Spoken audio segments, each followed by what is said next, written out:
Hello, everybody. This is Lips from the band Anvil. Yeah, you know it. You're listening withoutyourhead.com. Welcome to the station of decapitation without your head. I'm Nasty Neil, and I'm joined by Michael Grodner, the director of the Icarus Line Must Die. How are you doing? I'm good. How you doing? I'm good, thank you. Now, for people who don't know, because it is a pretty awesome title, even if you did know, what is the Icarus Line Must Die? What is it about? The Icarus Line Must Die is a movie about the band The Icarus Line, which was the last band that signed to Virgin Records back in the early 2000s. And the film is about Joe Cardamone, who is the lead of the Icarus Line, and he's getting to be, he's probably around mid 30s now. He's about to get married, and he still has the Icarus Line. I mean, they had a lot of success early on in his career, or in the early 2000s. They toured with the Strokes. They were like these bad boys of rock and roll. And flash forward to 15 years later, now Joe still has the Icarus Line. And the movie is about how do you keep going? As a kind of a rock and roll star in your mid 30s, when this great front man, how do you keep going, and how do you maintain your integrity, and how do you put food on the table? Times have changed in the music industry, so it's about Joe and how he keeps his head above water, and also sort of maintains his integrity as a true rock and roll artist. But it's also about the underground music scene in Los Angeles. So we have a lot of bands in the picture, and it's almost like a road movie where Joe is sort of like the vessel that we travel with. And we meet up with Keith Morris of Black Flag, and we meet up with this band Together Pangea, or Retox, with Justin Pearson and Obliteration. So you're meeting all these people in the underground LA music scene, and you're seeing a lot of performance. So that's pretty much in a nutshell what it's about. Mm-hmm. So how did it come about? Did you know Joe already, and did you decide to make this? I've for the last 8 or so years, I do a web series called Dirty Laundry TV, where we interview bands in a laundromat while they do their laundry. Mm-hmm. And prior to that, I had done a lot of music videos.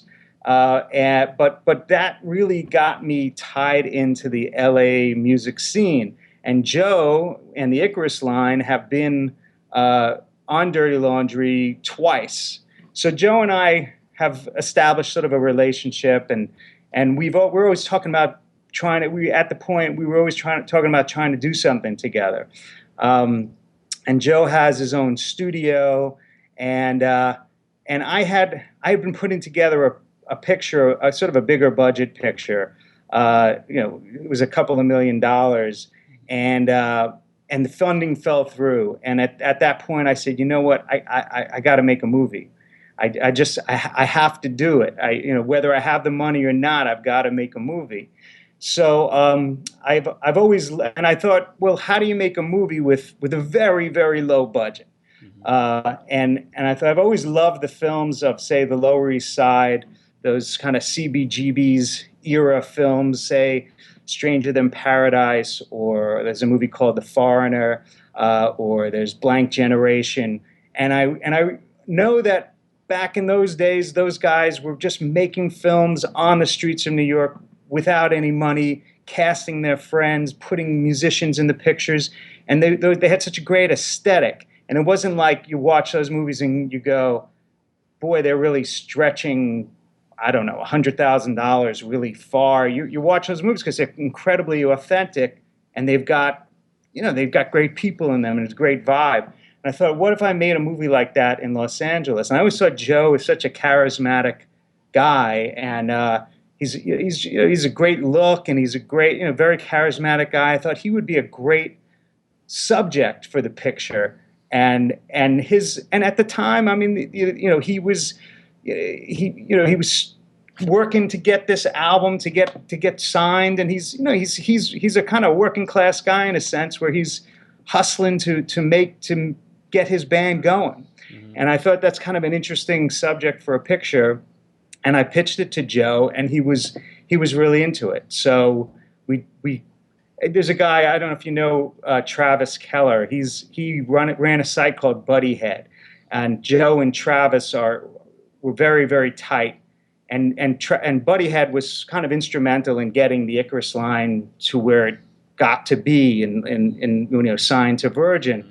So Joe, Travis, and I sort of we worked together to pound out this script, and essentially what we did was we started off where Icarus Line was at the moment that I said let's make the movie, and then we kind of backtracked, say, a few weeks or a few months. So it's almost the film follows sort of the storyline of from a few weeks before I decided to make this film to that point, and it's that's a story it tells. Mm-hmm. So it's actually not just the band in it, and it really is their story. Then it is. I mean, it is Joe's story, and Joe. I mean, the Icarus Line. What's interesting about the band and what it gets to at this point in the band's career, and this is similar with a lot of bands that maybe have been around for a long time, and you've got maybe one driving force, which is Joe. Is it becomes a revolving door in a sense of musicians, because if you're not making tons of money, it's tough to keep musicians in a band and keep touring as you're getting older, as you're getting into your 30s, and people are getting married and people are having kids. You can't keep on pulling them out on tour. So that's one of the struggles that Joe goes through, is keeping his band together, and that's in the film as well. Mm-hmm. Had Joe done any acting before this? I don't believe so. I mean, he might have. I don't think so. This is probably his first acting role. Yeah, he definitely has a lot of presence on film, on camera. Yeah, I think so. Mm-hmm. And why the decision to make it black and white?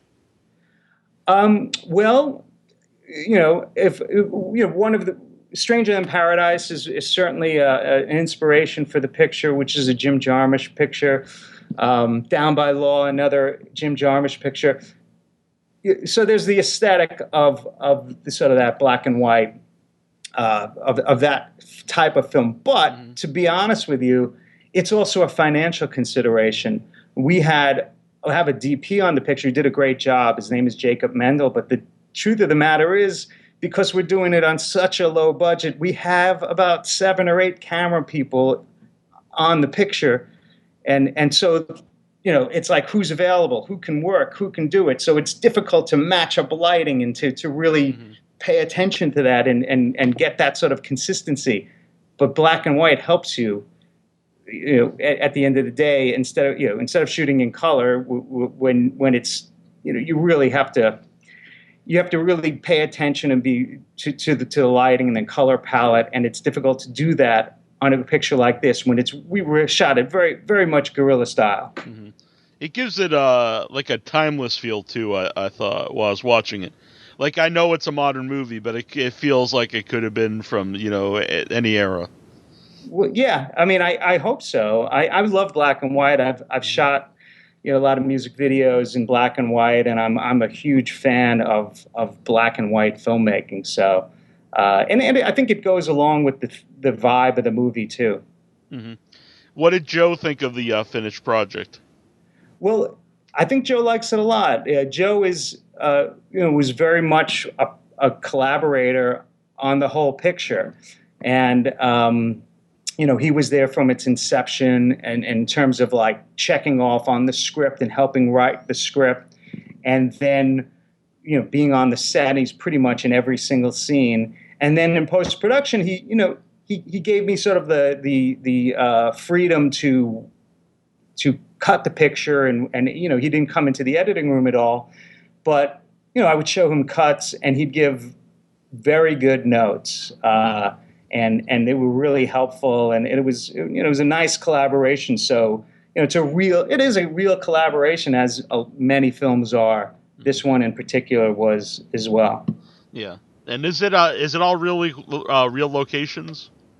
Yes, yes. Probably the central location is Joe's studio. Another great thing about this picture for me is that the studio is really great. It's got a great vibe to it, and that's if we had to rent a studio or we had to build a studio, that would have cost a lot of money. We're lucky that Joe has a studio that we could shoot in, and it really is a central part of the picture. Mm-hmm. But every place else, I mean, it's very much an LA picture, or like the kind of where the indie and underground and punk music scene is happening. We hit a lot of these places. I mean, we shot at the Echo and the Echoplex, which are music venues in LA. We shot at the Satellite. We shot at Permanent Records. We shot on Highland on York and Highland Park. So it has all these real touchstone places in Los Angeles that kind of gives you a real sense of where this picture takes place. Mm-hmm. Now, you mentioned the show you do, Dirty Laundry. Like, how did you get involved? How did you start that? And what's like your background in the music? Well, I went to film school out here. I'm originally from New York. I came out here. I went to USC Film School, and then I've written in television and film, and I was directing music videos, and then I was going to start putting together a feature, and I wanted to say, at the point, and this was about 8 or 9 years ago, I said, I got to stop doing music videos because I want to put all my focus onto this film. It was another picture, and but I said, I still want to stay involved in the music world. So just on a lark, I said, what if I did an interview series where we interviewed bands in a laundromat while they did their laundry? It just was on as a goof. And someone said, well, why don't you call it Dirty Laundry? I said, all right. And it seemed to be kind of low impact, easy to do, something that I could just do on the side. And kind of lo and behold, it sort of took on a life of its own. We've interviewed hundreds of bands in the laundromat. We've had a lot of great bands, Thurston Moore from Sonic Youth. We had Keith from Off and Black Flag. We've had Black Rebel Motorcycle Club. We've had the Slits. We have new bands, older bands. It's been pretty great. Mm-hmm. That's pretty sweet. Where can you find the Dirty Laundry, by the way? It's www.dirtylaundry.tv. We've got a website, but we're also on YouTube. Mm-hmm. So we have a Dirty Laundry TV YouTube channel. Yeah. Now, when you say you direct music videos, like, where do those music videos go? Because, like... well, back in the day, I mean, and we're talking like 10, 12 years ago, we were, it was on Headbangers Ball or Fuse or, I mean, like MTVU or, when there was actually outlets that would broadcast music videos. So that's where they would be. And now they're on YouTube, I'm sure. Yeah. Yeah, well, interestingly enough, is a little thing we're starting on the website to showcase horror music videos, because we play a lot of different music on the show from independent bands, and I noticed a lot of them have really cool videos, and this is like not really a home for them, so hopefully it'll help get them out there to people, because a lot of them are still really cool. Yeah, absolutely. I mean, there's still a lot of great music videos going on, but it's difficult to sort of see where they are and catch them, And there's this unfortunately, it's such a kind of a disposable sort of art where you do your premiere with your music video, maybe you launch it somewhere on a website, and then next thing you know, maybe a couple of days later, it's kind of old news. Mm-hmm. So, what's been the reception for the movie been? Well, we really haven't had any screenings for it yet. Mm-hmm. We had a cast and crew screening, and everybody really dug it, which was great. Yeah. But we've been, we submitted to festivals, and we are having literally our first public screening tomorrow night. Mm-hmm. So I'll let you know. Oh, that's pretty sweet. So yeah. When you're making a movie like this, and you mentioned having the real location, so people in like the music scene or even just LA will know all these different things. But does it ever go through your mind like we want also people who might not know anything about that to be able to to have the movie accessible to them? Absolutely, yeah. I mean, when you're making a movie, you're sort of like you think your little world is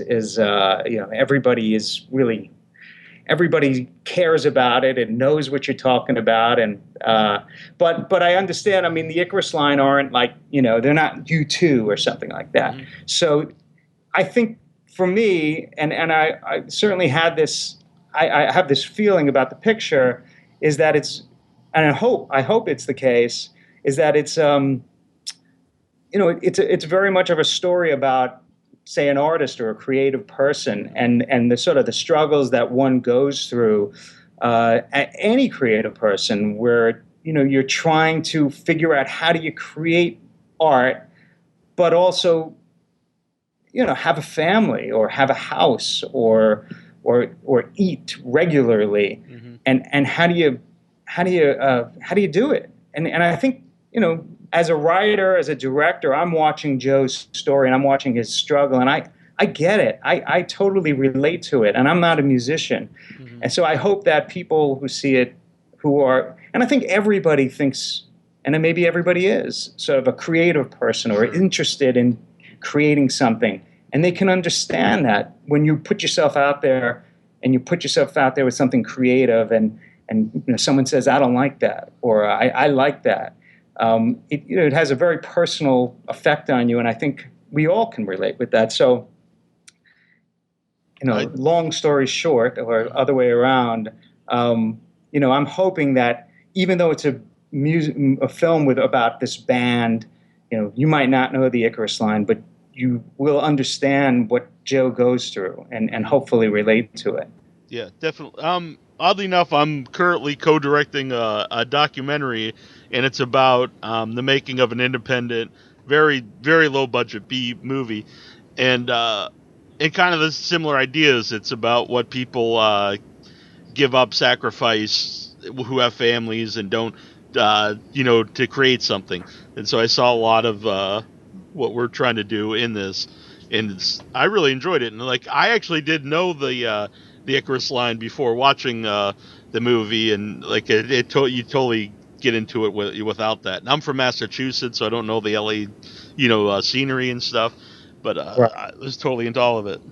Cool. No, that's great. I mean, obviously, look, all these people in the picture, whether it's Joe or Annie Hardy, who is in a band called Giant Drag, or I hope it's also a picture that people will see, and they'll start kind of going down the rabbit hole of the Icarus Line and finding out their music and discovering them. And I hope that's the case, because they do some great stuff.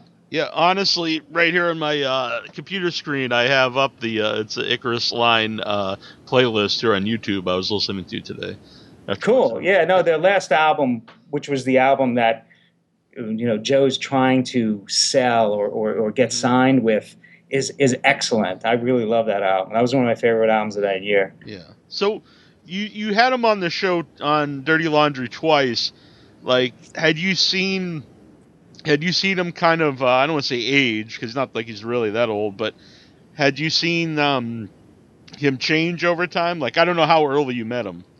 Yeah, no, I mean, I met him, say, within the last 5 or 6 years. So as far as change goes, I haven't really seen much of a change. Now, I didn't know him early on, when he was, the Icarus Line, when they first started, they were kind of like a scary band, and I didn't know them then. They were, like I said, they were kind of, we say they're kind of the bad boys of say Virgin Records or the music scene then, and and he's changed for sure. Joe has changed since then. I mean, he's definitely matured, and so yeah, there's that change. Mm-hmm. I mean, I don't know, like, it's always, you look at the Icarus Line back then, and then to think now that he's married and he's got a house and he's got a job. So there's a change there. Definitely, yeah. And what was the name of the new album? You said it was really good. The new album. Funny you mentioned that. Uh-huh. I'll have to look that up. Yeah, but it's the newest one, so it'll be easy to find. Yes. Just look them up, and yes. There's a really good line, I thought, when he's trying to get people to distribute the new album, and one of the guys he talks to says it was like the most anti-commercial CD like you could put out, or album you could put out, and I thought that was an interesting line. And was that something that was that is a real line that he heard? Well, that's actually okay. So the album's called All Things Under Heaven. Okay.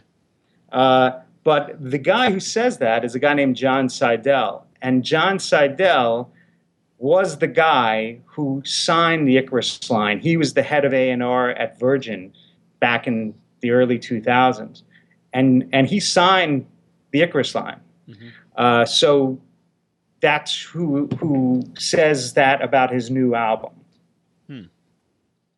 And also as you probably know, the industry has changed. Mm-hmm. I think they're less likely to take a chance on just a freak out punk rock record like that, or at least it's difficult to find someone that will on a major label. Mm-hmm. Along those lines, because it's for independent movies too, and music is a lot of piracy online. Do you think you'll have to deal with that when the movie comes out? Well, I deal with that every second on YouTube. Right. Somehow, some way, the film always ends up on YouTube somehow, mm-hmm. and I'm always, contacting YouTube and saying, "Hey, shut it down, shut it down." Mm-hmm. I don't know where these sites are. I haven't actually seen the movie on one of these sites, but mm-hmm. it's a constant problem. It's weird because I think a lot of people, younger people, they don't even see it as a bad thing. I think they just see it as another way of getting music or a movie. They just, it's a cheaper way. Yeah. I mean, personally, I'm somewhat old school, and mm-hmm. in terms of like, whatever I create or something, I kind of treat it in a precious way, and I don't want to just give it away, and I want it to, you want your film, I mean, especially since this is a new picture and it hasn't been released yet, and we want the movie to be in a theater. I want people to see it the right way. Mm-hmm. Yeah, I think it cheapens it if it's you get it for free and you watch it on your phone, and I'd rather that not be the first introduction to the movie. Maybe 5 years down the line or something. Right. Yeah. So tomorrow's when it's where's it debuting? So it's going to be at a festival in Los Angeles called Nonplussed Fest. Okay. And it's at a venue called Zebulon. So what's cool about this is it's going to be so there's a screen tomorrow at 8:30 p.m. in L.A. and at Zebulon, and then afterwards, Joe is going to perform. Annie Hardy, who's in the picture, is going to perform. Pink Mountaintops will perform, and then we're going to have a secret special guest. Oh, nice. Yeah, and Greg Foreman, who is in Delta 72 and also played with Cat Power, he's DJing. Mm-hmm. When you have actual music in the movie,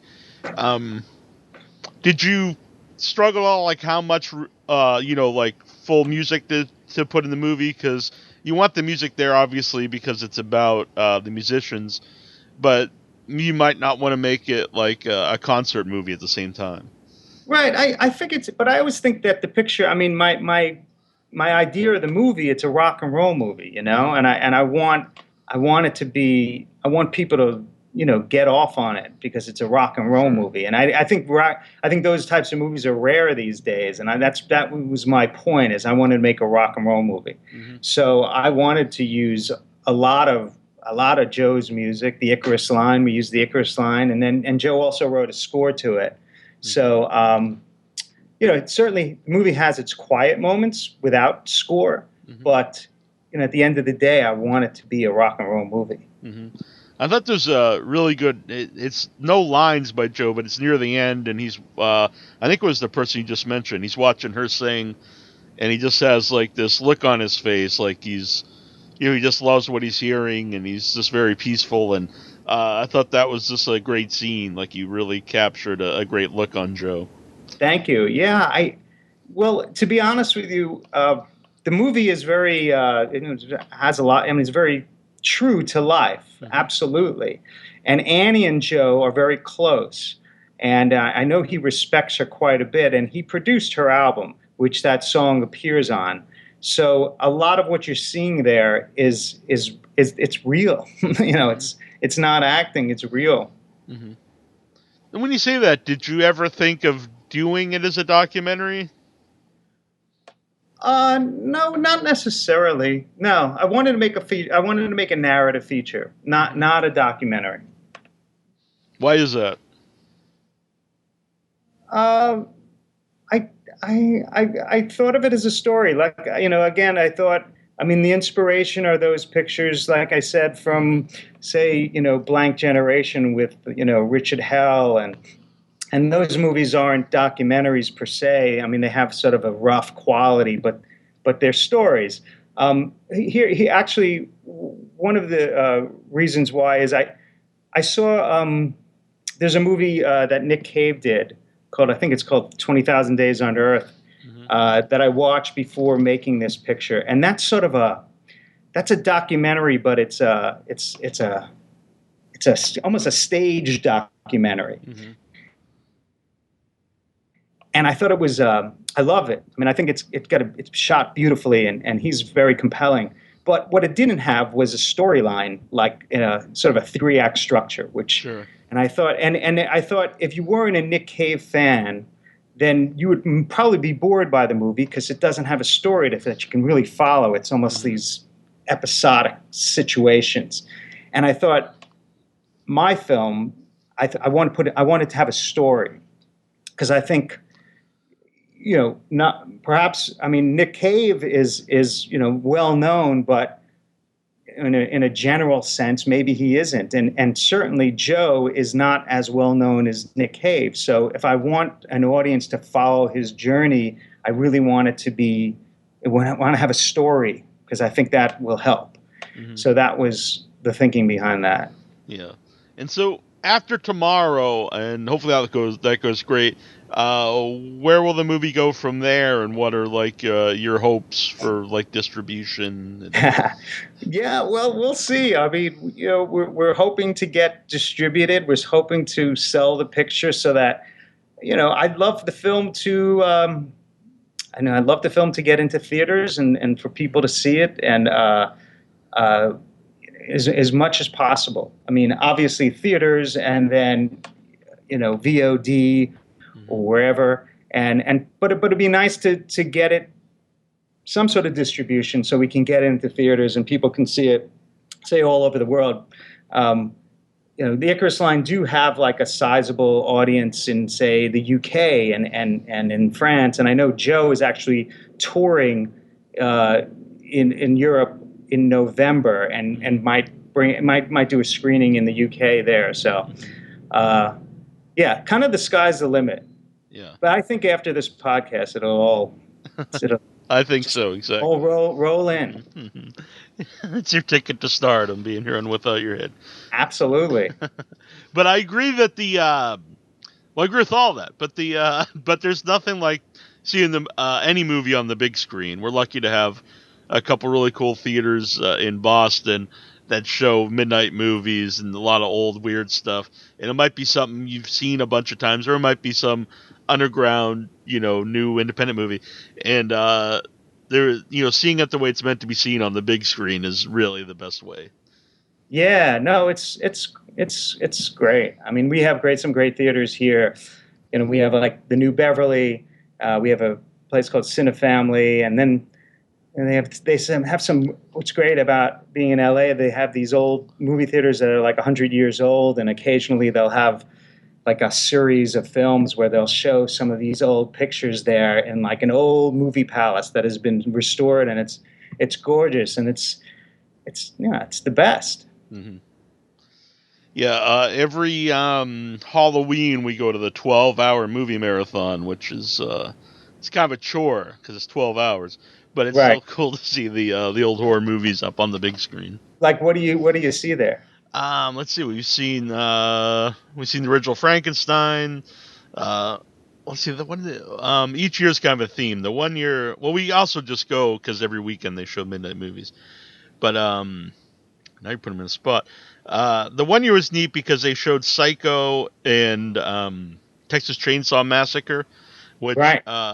at first I thought was a weird combination, but then I realized they're both the movies based on Ed Gein or Oh, inspired by right, Ed right, Gein. right, So it was cool to see such different movies right. based or inspired by the same character.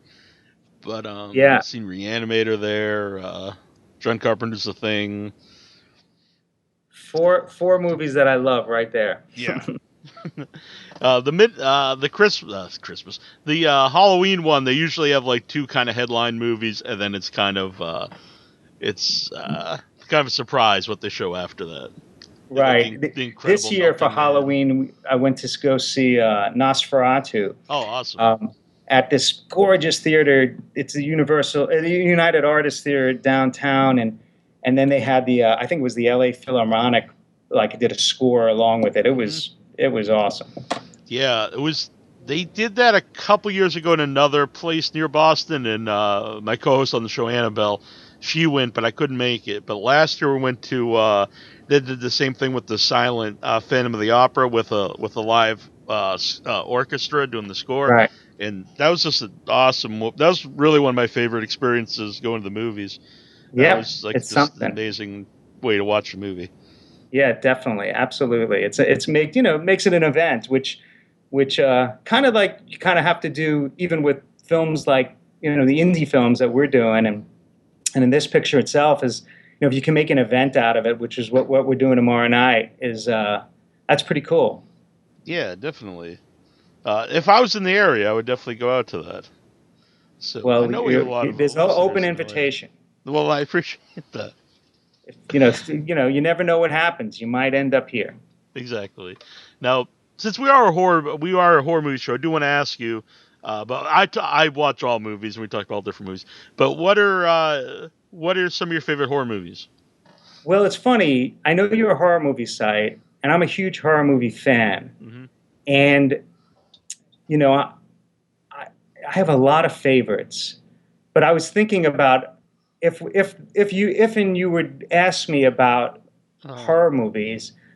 For some reason, there's one horror movie that I've seen recently that really struck me, and like I think it's the best horror movie I've seen in say the last 5 to 10 years, and that's The Kill List. You ever see that? I have not seen that. I have to write this Oh, down now. that's really good. It's Ben Wheatley. Uh huh. You got to see it. It's very cool. But one of my favorite horror movies, and I love The Shining, Hmm. and I love The Exorcist, Hmm. and I love a movie called Black Christmas or Stranger in the I House. like that movie too. You know that one? Yep. I mean, I love Dawn of the Dead, the original. Yep. Yeah, that's my favorite zombie movie. Yeah. I love The Thing. Hmm. Newer pictures. I mean, I was impressed by It Follows. Hmm. I thought that had a very, very cool, unsettling sort of atmosphere to it that I liked a lot. Yeah, it's very original. Yeah, that one struck me. I like that one. Hmm. So yeah, those are some of my favorites. Hmm. One I should think you should check out for a recent movie is The Devil's Candy. I will. It's not only is a really good horror movie, but it also has a lot of music tie-ins, which is interesting. Yeah, what was that? Okay, who did that movie? The director did the lovely ones. So let me look this up real quick, because he did the loved ones. I think it's the loved ones, which a lot of people liked. This was his follow up. Um, you could probably hear me typing. I'm going to Huh. IMDb. I'm going to cheat. Sean Byrne. Okay, I'll check that out. Yeah, there's that movie Green Room, Yes, that was very good too. which is also kind of very much of that kind of music tie-in. Hmm. The kind of punk rock tie-in. Yeah, yeah. This is I don't want to give it away, but it's Yeah, a I'll really I'll good check movie. it out. Yeah, it's very dark. It's about I won't say what it's about. It's a very dark movie, but it's very well made. Cool. Yeah. And how can people follow you? And I don't know if you're on social media. And how can they follow the Icarus Line Must Die? Well, we do. We are on Facebook. We have a Facebook page. It's the Icarus Line Must Die, cryptically titled "The Icarus Line Must Die" Hmm. on Facebook, and that's where we are. We're living on social media right now. But Dirty Laundry TV is on Twitter. It's Dirty Laundry TV, and also on Instagram and Facebook. So you can go there, and we help publicize the Icarus Line Hmm. movie. Yeah. And if we're out in LA sometime, which we've been a couple times, where are some cool places we should go? Well, yeah, as I mentioned before, I mean, like the New Beverly Theater, which is owned by Quentin Tarantino, Hmm. they show all their films on film, which is very cool. Yeah. They've got some great screenings, like it runs all week long. And then there's another venue called Cinefamily, which is at this place called the Silent Movie Theater, and they always have great programs there, and films, like new stuff and old stuff, and they love movies. And it's like when you go there, you feel like you're part of a community, which is very cool. I saw Kill List there, Hmm. and then there's these great old theaters, like the Egyptian. The American Cinematheque, so it's the Egyptian theater. It's like again, 100-year-old theater, and they're always showing great old pictures. So those are some great places to see movies for real movie fans. Hmm. And then of course, Yeah. and just as far as like music is concerned, we've got some great venues. And one of my favorites is it's kind of a punk venue. It's kind of like the CBGBs of LA in a sense, or what it represents. It's called The Smell, and it's in downtown. It's an all ages venue, Hmm. and they don't sell liquor there, but they pack. I mean, the place is packed with kids, and the kids go nuts there, and it's a great place. And if you ever come to LA and you love music, you definitely got to go to The Smell. All right. Well, dude, that sounds really cool. I was out there a few years ago. People I was with, and they all wanted to go to the Viper Room, but I think it's kind of just a touristy thing because they know it's where, Yeah, it's funny. Yeah, I mean, it's like, at least for the music that I listen to, and the Yeah. bands that I go see and that I'm friends with. It's more. It's not necessarily that's the Hollywood scene, and this stuff that Hmm. kind of the music I'm listening to and the bands that kind of we work with are sort of closer to say downtown, or Echo Park, or Silver Lake, or in that area. Hmm. Well, very cool. And I'm gonna start checking out the Dirty Laundry. I really like the idea. I think Cool. it's Yeah. very No. It's original, and I like that. fun. It's like I'm sure there are some bands on there that you know well, Hmm. and some new ones. Yeah. No, it's cool. But both are cool. Both have to learn a little bit about a band but it's also interesting to hear a band that you might not be aware of. For sure. Yeah, I like that. And you're gonna continue to do that? Yeah, we're oddly enough. I mean, I don't know how you feel about things sometimes, where you're like, that's the last time I ever do a Dirty Laundry, and then like the next thing you know, you're in the laundromat, holding a boom and like interviewing whoever. Hmm. So yeah, it's been going on forever. It kind of has a life of its own. Nice, yeah, and I like that it's kind of a guerrilla thing. You just go in there and film it. Very much so. Did any of the places you filmed at have an issue with you filming there? No, everybody was very cool. It was very, very nice that, we shot in locations that were open at the time, and the people they knew we were shooting there. And we shot at a place called Permanent Records, which was, they were very cool with letting us shoot there for free. Or we shot at the Satellite or the Echo.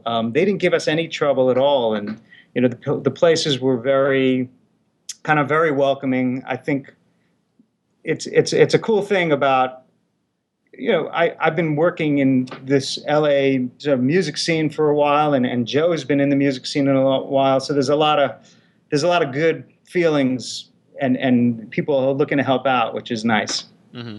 Very cool. And I appreciate you coming on, and I hope people check out the Icarus Line Must Die. Even if you're a horror movie fan listening to this, I'm sure you like movies in general.